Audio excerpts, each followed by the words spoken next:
on l'a appelée cantine familiale parce que ça veut être comme à la maison.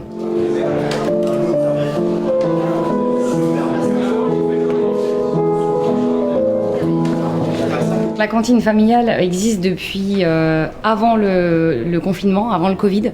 C'est venu de deux intérêts différents, donc celui des personnes de la rue qui n'étaient pas servies, qui n'avaient pas de distribution le dimanche, et puis des jeunes pros, 25-35 ans, qui étaient un peu tout seuls le dimanche après la messe. Et en fait, ils ont dit, bon, on voudrait faire quelque chose pour les plus pauvres, et donc ils sont mis à cuisiner.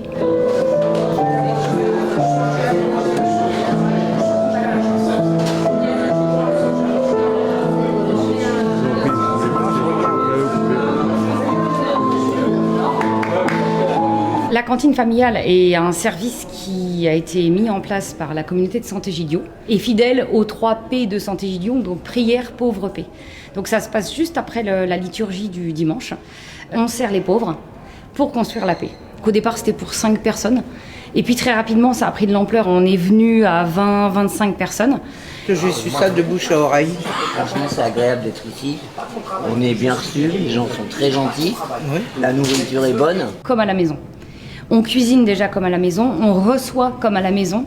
D'ailleurs, les gens mangent à table par groupe de 8 et quelquefois, quand on est assez de bénévoles, on mange avec eux. Actuellement, à Saint-Méry, on sert 120 personnes chaque dimanche.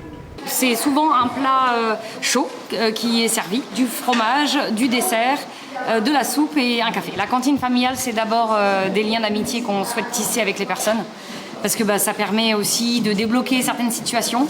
On est beaucoup en lien aussi avec la mairie, avec les associations. Ils nous apportent des kits d'hygiène. Et donc ça met toute une solidarité en place et ça contribue aussi à créer la paix dans un quartier.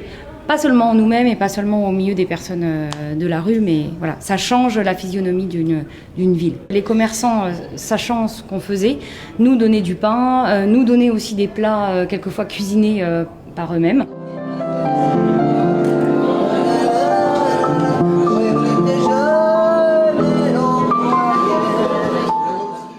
Et en créant ces liens-là, de poser aussi des questions qu'ils n'auraient jamais osé poser, par exemple, même à des travailleurs sociaux.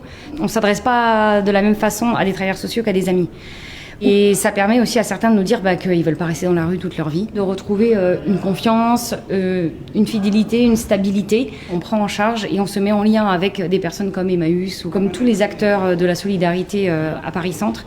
Ça permet aussi du coup de reloger des personnes ou de les réintégrer professionnellement parlant. Non, juste pour dire que j'ai bien mangé, je me suis bien amusé. Et merci à toutes les personnes qui font des dons pour les gens qui vivent dans la rue, qui ont besoin de soutien.